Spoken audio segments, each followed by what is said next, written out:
आज की हमारी कहानी है बहू जैसा प्यार।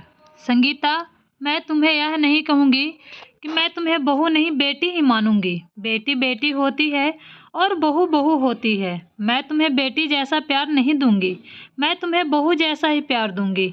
रह रहकर होने वाली सास के ये शब्द मेरे दिमाग में हथौड़े की तरह वार कर रहे थे।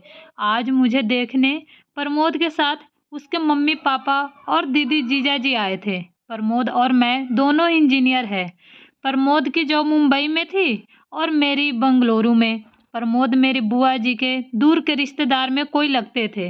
बुआ फूफा जी प्रमोद की और उनके परिवार की तारीफ करते थकते नहीं थे।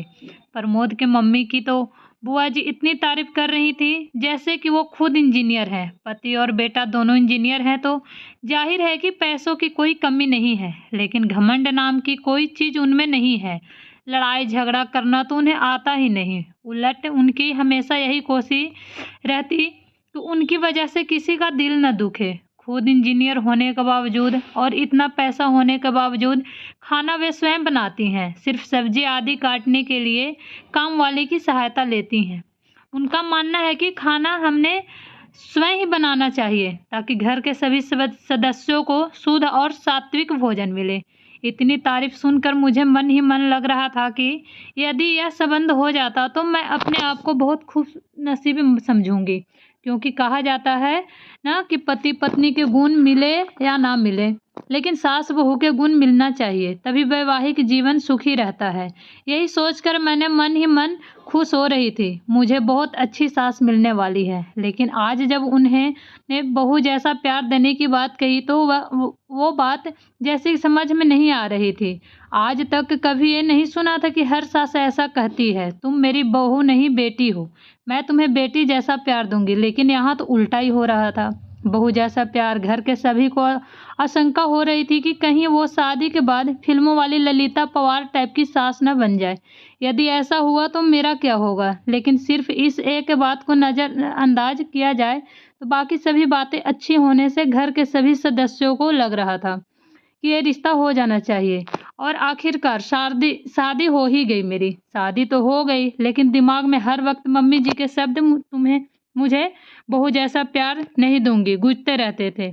इसलिए मैंने मन डरी हुई थी। मैं प्रमोद से इस बारे में बात भी नहीं कर सकती थी, क्योंकि मुझे डर था कि कहीं प्रमोद न समझ बैठे कि शादी होते ही मैंने मम्मी जी के खिलाफ उनके कान भरना शुरू कर दिए। इसलिए मैंने मन ही मन फैसला लिया कि मैं अपना हर काम इतना परफेक्शन से करूंगी कि मम्मी जी को शिकायत का मौका ही नहीं मिलेगा। जब शिकायत का मौका ही नहीं मिलेगा तो वो ललिता पवार नहीं बन पाएंगी। इस बात का मेरे ऊपर इतना असर हुआ कि मैं हर वक्त डरी डरी सी रहने लगी। प्रमोद ने भी 2-3 बार मेरे से प्रेम से पूछा, क्या बात है, तुम खुश नहीं दिखती हो, तुम्हें किसी ने कुछ कहा, किसी ने कुछ बोला? मैंने बोला कुछ नहीं, ऐसी कोई बात नहीं है। नया घर, नया वातावरण, सब कुछ नया होने से शायद मैं अपने आप को एडजस्ट नहीं कर पा रही हूँ। धीरे धीरे सब ठीक हो जाएगा।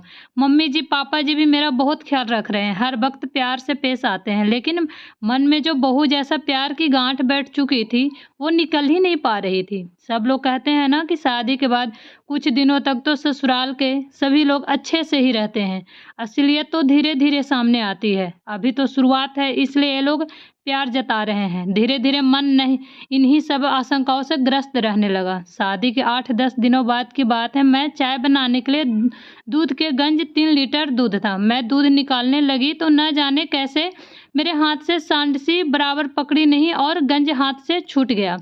पूरा का पूरा गर्म दूध नीचे गिर गया। इतनी ज़्यादा डर गई कि पूछो मत। कहा तो मैं सोच रही थी कि मैं हर काम पूरी परफेक्शन से करूंगी, और यहाँ दूध, उसमें भी खास बात यह थी कि दूध वाला दिन में सिर्फ एक बार ही सुबह ही आता था। पैकेट के दूध में मिलावट होने से घर में नहीं आते थे। सभी लोग चाय का इंतजार कर रहे थे। गंज गिरने की आवाज़ सुनकर मम्मी जी ने बाहर से आवाज़ लगाई, संगीता क्या हुआ? मैं तो इतनी ज़्यादा डर गई थी कि मेरे मुंह से आवाज़ ही नहीं निकली। तभी मम्मी जी खुद किचन में आई। मम्मी जी ने को सामने देखकर मैं डर के मारे कांपने लगी। मुझे लगा कि अब वे जरूर ललिता पवार बन जाएंगी, क्योंकि अब कल सुबह तक किसी को भी चाय नसीब होने वाला नहीं और सभी को चाय पीने की आदत है। मम्मी जी ने गिरे हुए दूध की तरफ और मेरे तरफ देखा और बम फटने का इंतजार करने लगी। बस अब बम फटा, अब फटा, लेकिन एक क्या बम तो फुसका निकला। मम्मी जी मेरे पास और बोले, कोई बात नहीं है संगीता, तुम इतनी डर क्यों रही हो? तुमने कोई जानबूझकर थोड़े ही गिराया है दूध, हो जाता है कभी कभी, कोई बात नहीं, तुम रिलैक्स हो जाओ। लेकिन मम्मी जी, अब चाय कौन से दूध से बनेगी? दूध वाला तो कल आएगा। मैं अभी पैकेट का दूध बुला लेती हूँ। लेकिन आप ही ने तो कहा था, आपने यहाँ पैकेट का दूध नहीं लाते। लाते तो नहीं है, लेकिन सभी को चाय का एक तरह नशा हो गया है, तो चाय के बिना तो नहीं रहेंगे। इसीलिए इमरजेंसी में एक आध बार चलता है पैकेट का दूध। हम लोग ऑफिस में चाय पीते हैं ना, वहाँ कौन से दूध का उपयोग किया गया है? हमें पता चलता है? ऑफिस में हमारी मजबूरी है, लेकिन घर में जहाँ तक संभव हो, शरीर के दृष्टिकोण से जो इच्छा रहता है वो करना चाहिए। इसलिए अपना पैकेट का दूध नहीं लेते। लेकिन एक आध बार मैं कुछ नहीं होता, रोज रोज थोड़े ही दूध गिर जाएगा। अब तुम रिलैक्स हो जाओ। मैंने मन में ही सोचा, फिजूल की डर रही थी। मम्मी जी तो कितने अच्छे हैं, लेकिन दूसरे ही पल पल सहेली की बात याद आ गई कि ये सब चोचले शादी के शुरुआत में ही होते हैं, आगे आगे देखना होता है क्या। यह बात याद आते ही फिर से मन में वही डर समा गया। एक दो बार और इसी तरह की छोटी गलतियां हुई, लेकिन तब भी मम्मी जी ने मुझे प्यार से ही समझाया। 4-5 महीने के बाद की बात है। सभी को पालक पनीर की सब्जी बहुत पसंद थी। आज रविवार की सभी की छुट्टी होने पालक पनीर की सब्जी बनाने का तय हुआ। सब लोग खाना खाने बैठे। जैसे इन्होंने पहला और निवाला मुंह में लिया, बहुत बुरा मुंह बनाया और एक घूंट पानी पीकर बोले कि आज की सब्जी में नमक डाला है कि नमक में सब्जी डाली है? आज डबल नमक है सब्जी में। मुझे काटो तो खून नहीं है ये। हे भगवान, अब जरूर मम्मी जी अपना बहू वाला प्यार दिखाएंगे। कहेंगे कि तेरी मम्मी ने यही सिखाया क्या?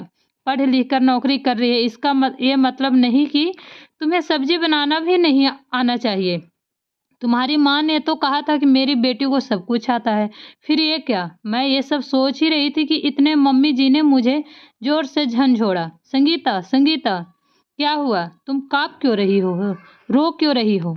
कुछ नहीं मम्मी जी। सब्जी मम्मी जी, सॉरी, न मालूम आज कैसे क्या नमक डबल हो गया।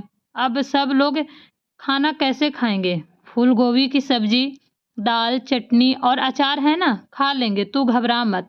लेकिन आगे से सब्जी बनाते वक्त थोड़ा ख्याल दिया कर। दोपहर में जब मैं और मम्मी जी अकेले थे, तब बोली, शादी हुई है तभी से मैं देख रही हूँ कि तुम फ्री नहीं लग रही हो। ऐसा लगता है कि कहीं कहीं खोई खोई सी, डरी डरी सी लगती हो। क्या बात है? यदि तुम मुझे नहीं बताओगी तो हम समस्या का निदान कैसे कर पाएंगे? यहाँ तुम्हारी मम्मी नहीं है, लेकिन मैं तो हूँ ना। तुम मुझसे अपने मन की बात कर सकती हो। उनके इतने प्रेम से बोलने पर मैं अपने आप को रोक नहीं पाई और रोने लगी। उन्होंने मुझे अपने बाहों में भर लिया। अब बता क्या बात है?